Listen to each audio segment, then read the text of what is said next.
जी नाज़रीन, ब्रेक खां पोइ हिकु भेरो ॿीहर प्रोग्राम में अव्हांखे चऊं था भली कार ऐं पाण ॻाल्हि ॿोल कंदासीं। ईंदी ब्रेक ते वञण खां पहिरियों अव्हांखे ॿुधायोसीं त वापसि ईंदासीं त वेनेज़ुएला में जेको कुझु थियो ऐं ईंदड़ ॾींहंनि में ॿियो छा कुझु थी सघे थो उन ते ॻाल्हाईंदासीं। सो इंटरनेशनल मामलनि जा माहिर आहिनि इम्तियाज़ अली चांडियो साहिबु, उहे अमरीका मंझां असां वीडियो लिंक ते मौजूदु आहिनि, उन्हनि सां पाण वधीक ॻाल्हि ॿोल कंदासीं। इम्तियाज़ अली चांडियो साहिबु, तमामु घणी महिरबानी साईं, अव्हां असांखे वक़्तु ॾिनो। कीअं त ॾिसो सर, डोनाल्ड ट्रम्प साहब जंहिं ते पाण पहिरियां बि काफ़ी ॻाल्हाए चुका आहियूं त हिकिड़ो त हू नारो हणी आया हुआ त दुनिया मां जंगियुनि जो ख़ात्मो आणींदा, गॾोगॾु उन्हनि खे ख़्वाहिश बि हिकिड़ी आहे त उन्हनि खे नोबेल पीस प्राइज़ बि मिले, पर जेको कुझु ईरान सां थियो उहो त पंहिंजी जॻह ते, पर 2026 जी शुरूआति में ई उन्हनि जेको कुझु कयो आहे त हिकिड़े मुल्क ते वञी रात जे अंधेरे में अटैक करणु, उनजे सदर खे, उनजी घरवारी खे अगवा करे खणी अचणु, पंहिंजे मुल्क में उन्हनि ते केस हलाइणु, वरी इहो चवणु भई का कंपनी को इदारो न, पूरे जो पूरे मुल्क खे असीं टेक ओवर करे वठंदासीं, उन मुल्क खे असां हलाईंदासीं, तेल जो कंपनियूं जेके आहिनि उन्हनि खे वेनेज़ुएला मोकिले छॾणु। संदसि इन कार्रवाई खे कीअं पिया ॾिसो अव्हां? महिरबानी नसीर, मां तव्हांखे ही जेको कॉन्फ्लिक्ट आहे या ही जेको प्रॉब्लम आहे बुनियादी तौर ते वेनेज़ुएला जो, इन जा टे बुनियादी एस्पेक्ट आहिनि। कोशिशि कंदासीं उन्हनि टिनि ते ॻाल्हाए सघूं। जी पहिरियां स्टार्ट कयूं था जेको तव्हां सवाल पुछो प्रेसिडेंट ट्रम्प जी पॉलिसी जो। ॾिसो, जेको 2025 में प्रेसिडेंट ट्रम्प जी पॉलिसी असां ॻाल्हि कंदा रहिया आहियूं, ऐं हुन पंहिंजो पाण खे हू पीस टाइम प्रेसिडेंट चोराइण पसंदि कंदो हो त बाबा मां जंगियूं ख़तमु कंदुसि ऐं मां का ॿी नई जंग में न वेंदुसि। हाणे बुनियादी तौर ते ॾिठो वञे त ही जंग में त हू कोन विया आहिनि। त ही हिकु अहिड़ी सिचुएशन आहे वेनेज़ुएला जी जेका हिकु कॉम्प्लिकेटेड सिचुएशन आहे। इन खे असां थोरो सम्झण जी कोशिशि और कयूं था। सर, कंहिं मुल्क में 150 जंगी जहाज़ मोकिलणु, उतां जे 90 खां वधीक माण्हुनि खे मारे छॾणु, प्रेसिडेंट खे खणी अचणु, सिधो अटैक त आहे, हिकिड़े मुल्क ते अटैक आहे, उनजो ख़ुदि मुख़्तियार जी, मुल्क। अटैक आहे, बिल्कुलु बिल्कुलु बिल्कुलु ख़ुदि मुख़्तियार मुल्क जे मथां अटैक आहे। ऐं मां इहो ई चयो त इन कॉन्फ्लिक्ट इन खे वेनेज़ुएला जो जेको मामिलो आहे इन खे टिनि एंगल्स आहिनि इन जा, उन खे जी सम्झण जी कोशिशि कयूं था, जी बिल्कुलु। ऐं पोइ असां शायदि इन सिचुएशन में हुजूं त इन खे ठीकु सां अञा एनालाइज़ कयूं। पहिरीं ॻाल्हि इहा त वेनेज़ुएला ते अचूं था, ही मदुरो जेको प्रेसिडेंट हो, पहिरियां उतां शुरूआति कयूं था। इन में को बि शक न आहे त कंहिं बि मुल्क जे मथां हमिलो करणु ऐं उन्हनि जी सॉवरेनिटी खे वायलेट करणु ऐं जहिड़े तरीक़े सां उन खे हमिलो करे, उन खे कैप्चर करे हिकिड़ो सम्झो ॿधी खणी अचणु, इहो बैन अल-अक़वामी जेके कानून आहिनि उन्हनि जी ख़िलाफ़ वर्ज़ी आहे, यूएन चार्टर जी ख़िलाफ़ वर्ज़ी आहे, इंटरनेशनल ह्यूमन राइट्स जी ख़िलाफ़ वर्ज़ी आहे। पर हींअर सिचुएशन छा आहे ॾिसूं था वेनेज़ुएला में छा रही। 2013 खां वठी प्रेसिडेंट ही हुयो मौजूदु, ऐं हर गुज़रंदड़ ॾींहं खां वठी वेनेज़ुएला में हिकिड़ी अफ़रा तफ़री जो आलम हो। तक़रीबन 3 करोड़ जी आबादी जो मुल्क आहे। उन में बि तव्हां जेकॾहिं ॾिसो त गुज़िश्ता 10 सालनि जे 2015 खां पोइ ख़ासि तौर ते तक़रीबन 8 मिलियन माण्हू उन्हनि जा जेके जी आहिनि उहे माइग्रेट। पंहिंजे मुल्क छॾे ॿाहिरि भॻा आहिनि। ऐं उन्हनि मां सभ खां घणी जेका आबादी आहे उहा अमरीका थी अचे। अमरीका जी जेको सरहद आहे वेझो आहे उते, ऐं उतां उहे माण्हू हिते कोशिशि कनि था त असां निकिरी ऐं पुॼूं। उन खां पोइ गुरबत जेका आहे तक़रीबन 50 खां 55% एक्सट्रीम पॉवर्टी आहे। करप्शन जो लेवल तमामु मथे हाई आहे। ऐं जेके सिचुएशन आहे अंदरि, जेका जंहिंखे असां चवंदा आहियूं जेका घर जी सिचुएशन आहे वेनेज़ुएला जी, उहा बि सुठी न आहे। उन जी वजह इहा आहे त जेको हिकिड़ो मोडस ऑपरेंडी हो वेनेज़ुएला में हुकूमत करण जो, जीअं तव्हां ॾिठो आहे टी दुनिया जे घणनि मुल्कनि में, थर्ड वर्ल्ड कंट्रीज़ में, त हिकिड़े चई तरह सां डंडे जे ज़रिए हुकूमत कई वेंदी आहे। हाणे सही। ही प्रेसिडेंट बि 2013 खां वठी करे हींअर तक़रीबन 25 थी चुकी, 12-13 सालनि जे अरसे खां पोइ हुननि जो जेको आख़िरी इक़्तिदार हो उन में अपोज़िशन त नाले जी सफ़ा, उन खां पोइ जेको आहे सो करप्शन, उन खां पोइ ॿियूं तमामु हिननि जा घणा अहिड़ा मामला हुआ। त ही जेको स्पेस हिननि खे मिलियो ख़ासि तौर ते, ही जेको ऑपरेशन आहे इहो हिकिड़े ॾींहं में प्लान कोन थियो, ऐं इन जी घणी तयारी पई हले, जेका विथिन जेका सर्कल आहे वेनेज़ुएला जी, जेकी हुकूमत जी अंदरूनी जेके मामला आहे, जेका कोर उतां जी जेका एस्टेब्लिशमेंट चइजे पोइ उहा कंप्रोमाइज़ थी। वेझा माण्हू जेके प्रेसिडेंट जा उहे कंप्रोमाइज़ थिया। ऐं उन खां पोइ तव्हां ॾिठो त ही को नंढो मुल्क त न आहे, तव्हांखे मूं ॿुधायो त 3.25 करोड़ आबादी जो मुल्क आहे, 1.5 लख खां वधीक आर्म फोर्सिस बि आहिनि ऐं हिननि वटि काफ़ी कुझु मिज़ाइल सिस्टम बि आहे, कुझु जहाज़ बि हिननि वटि मौजूदु आहे, पर उन खां पोइ तव्हां ॾिठो का मज़ामत अहिड़ी न थी, माना जेका कोऑर्डिनेटेड मिलिट्री जे तरफ़ां डिफेंस जेको चयो वेंदो आहे उहो थियो ई कोन। ऐं सिर्फ़ु 1-3 कलाकनि जे ऑपरेशन में प्रेसिडेंट जेको आहे सो उनखे हथीको कयो वियो ऐं उनखे ॿधी हिते आंदो वियो। हिकु इहो पहिरियों एस्पेक्ट जेको वेनेज़ुएला जो।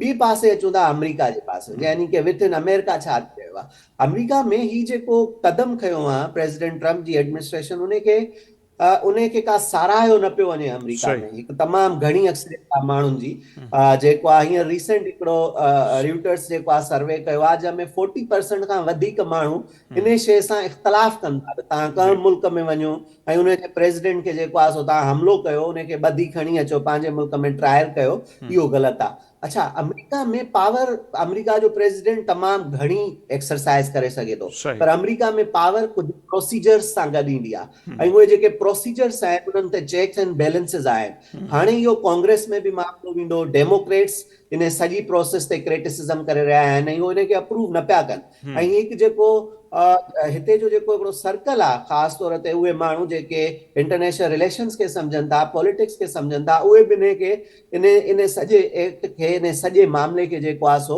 उहो करे रहिया आहिनि त ही हिकु सुठो क़दम न आहे। पर कयो छो अमेरिका, हाणे इन ॻाल्हि ते अचूं था जेको इन सवाल जो ॾिसो, वेनेज़ुएला में हिन वक़्तु बि दुनिया में जेके सभ खां वधीक आयल रिजर्व्स आहिनि, जेके अनटैप आयल रिजर्व वारो मुल्क आहे उहो वेनेज़ुएला आहे। ऐं उते मां तव्हांखे ॿुधायो त जीअं जेके ग्राउंड रियलिटीज़ हूं, जेके कंडीशन्स हूं, जेका इंटरनल इनस्टेबिलिटी, मां सम्झां थो त उन जो फ़ाइदो वठण जी कोशिश कई आहे यूनाइटेड स्टेट्स ऑफ अमेरिका ऐं उनखे ये कंडीशन पैदा करण में भी इन्हनि जो हथ रहियो, जेके पाबंदियूं लॻियूं उन खां पोइ ज़ाहिर आहे गुर्बत थी, तेल सप्लाई ते पाबंदी लॻी वई, ॿियो टियों, त उन में उन कंडीशन्स खे पैदा करण में भी त इन्हनि जो वॾो किरदारु रहियो आहे चांडियो साहब।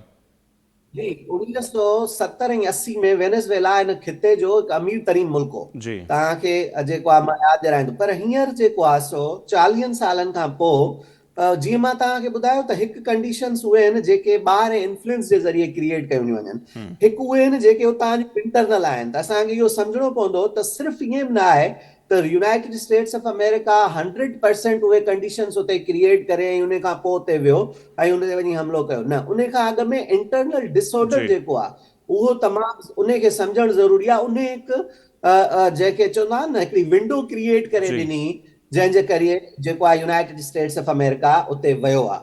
त ही उहे फैक्टर्स आहिनि, हिकु ऑयल रिजर्व्स, ऐं ॿी इहो तव्हां ॾिसो त ही जेका एडमिनिस्ट्रेशन आहे उहा तमामु घणो जेके कैपिटलिस्ट इंट्रस्ट आहे, जेके वॾियूं फर्म्स आहिनि, जेके ऑयल कंपनियूं आहिनि, जन जेके वॾा इन्वेस्टर आहिनि, जेके वॉल स्ट्रीट ते माण्हू वेहंदा, उन्हनि जो इंट्रस्ट तमामु घणो हिन जेका एडमिनिस्ट्रेशन आहे उनजे ज़हन में आहे। त वेनेज़ुएला में हिननि खे कहिड़ी विंडो, कहिड़ी अपॉर्चुनिटी नज़र आई आहे, अहिड़ा माहौल बि साज़गार नज़र आयो आहे, जंहिंखां पोइ हुते हिननि इहा इंटरवेंशन कई आहे। हाणे तव्हां ॾिसो पिया त इहा प्रेसिडेंट जॾहिं प्रेस कॉन्फ्रेंस कई त हुन ॿुधायो त असांजा माण्हू रन कंदा वेनेज़ुएला खे।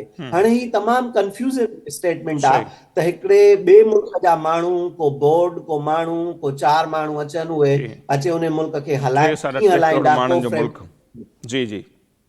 जी हा, ऐं को फ्रेमवर्क कोन ॾिनो आहे, त इहा कंफ्यूजन क्रिएट थिए पई। ऐं इहा कंफ्यूजन जेकॾहिं तव्हां ॾिसो न त इंटरनेशनल जेको पावर पॉलिटिक्स आहे उहा इंटेंशन्स ते न बल्कि आउटकम्स घणा हुते मैटर कंदा आहिनि। भली शायदि प्रेसिडेंट ट्रम्प चए या गवर्नमेंट चए असांजी इंटेंशन इहा आहे त असां हुते वञी ऑयल टेप कंदासीं, माण्हुनि जी गुर्बत घटि कंदासीं, करप्शन हटाईंदासीं, इलेक्ट्रिसिटी जेको आहे सो आणींदासीं, इंफ्रास्ट्रक्चर बिल्डिंग, त इहे इंटेंशन्स थी सघनि थियूं, पर आउटकम छा आहे? आउटकम हींअर क्योस आहे वेनेज़ुएला में।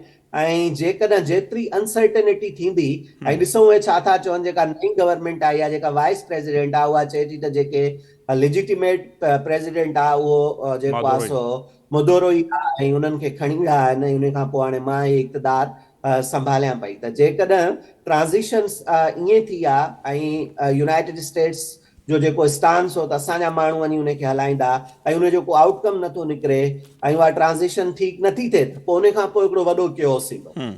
बिल्कुलु ऐं जेका नई हींअर जेका क़यादत आहे उन्हनि खे बि जंहिं अंदाज़ सां ट्रम्प धमकियूं ॾियनि पिया, कल्ह पाण बयानु ॾिठोसीं त जेकॾहिं अव्हां तावन न कयो तव्हांजो हशर मादोरो खां वधीक ख़राबु थींदो। बहरहाल हीअ जेका ट्रम्प साहिब जी सख़्तु गिर असीं चऊं पॉलिसी आहे, उन खां पोइ हिकिड़ो नओं बहस त इहो बि छिड़ी वियो आहे त वेनेज़ुएला खां पोइ who will be the next. हाणे खोड़ ॻाल्हियूं पियूं थियनि त भई कोलंबिया आहे, ईअं ई असां ॾिसो क्यूबा आहे, या ॾिसो ग्रीनलैंड जा बि ज़िक्र थिए पियो, ईरान जो ज़िक्र थिए पियो, त फ्यूचर में छा पिया ॾिसो त अहिड़े क़िस्म जी एक्सरसाइज़ हू ॿियो किथे किथे करे सघनि था? ॾिसो अमेरिका में ही पहिरियों चकर न थियो आहे त ॿाहिरि मुल्क में वञी माण्हू खे या प्रेसिडेंट खे हिननि ॿधी खणी आया हुजनि। इन खां अॻु में 1989 ऐं 90s में तव्हां ॾिठो हूंदो पनामा जो जेको फौजी सदर हो उन सां बि इहा ई कार्रवाई थी ऐं हिकिड़े कोवर्ट ऑपरेशन जे ज़रिए उन खे ॿधी 50 साल पहिरें कोलंबिया जे सदर खे बि खणी आया, ईअं ई 50 साल जी हिस्ट्री। जी बिल्कुलु हिते इहो रहियो आहे। लैटिन अमेरिका असांखे सम्झणो पवंदो त हिकु अहिड़ा मुल्क आहिनि हिते जिथे इंटरनल डिसेबिलिटी डिसऑर्डर घणो आहे ऐं मुल्क एतिरा मज़बूत न आहिनि त उहो रिस्पॉन्ड करे सघनि ठीक तरीक़े से या उन ऑपरेशन खे रोके सघनि। तव्हां चयो जेको तव्हां जंहिं ॻाल्हि जी तरफ़ तव्हांजो इशारो आहे त छा थो थी सघे, ॾिसो हाणे अचूं था उहो टियों ज़ावियो इन मसइले जो जेको हिकिड़ो इंटरनेशनल एस्पेक्ट आहे। हाणे 2015-16 खां पोइ जेको rule based so called liberal order हो उहो रिट्रीट ते आहे, उहो हाणे पोइते पियो वञे। ऐं हाणे जेको जंहिंखे असां चवंदा आहियूं न स्ट्रक्चरल रियलिस्ट अप्रोच जेका इंटरनेशनल रिलेशंस में अचे पई त बाबा जेको पंहिंजे जेको स्फेयर ऑफ इन्फ्लुएंस आहे जंहिंजो जिथे रीजन आहे ऐं जंहिं रीजन में जंहिंजी जेको ताक़त रखे थो उहो मुल्क उते मैन्युपुलेट कंदो ऐं मैन्यूवरिंग कंदो ऐं पंहिंजी पावर खे वधाइण जी कोशिशि कंदो, इन्फ्लुएंस खे वधाइण जी कोशिशि कंदो। त हाणे ही जेको आहे उहो इनखे हिकु लॉजिकल जेको एक्सक्यूज़ बि प्रोवाइड कंदो न। चाइना ॾिसो ताइवान जे पासे में पियो थो फिरे ऐं रशिया जो जेको आहे सो यूक्रेन ते, रशिया चए पियो त पोइ मूं छा ग़लति कयो जेकॾहिं यूक्रेन ते मुंहिंजो हमलो थिए या सुभाणे ताइवान थी सघे थो जेकॾहिं चाइना मैन्यूवरिंग करे थो।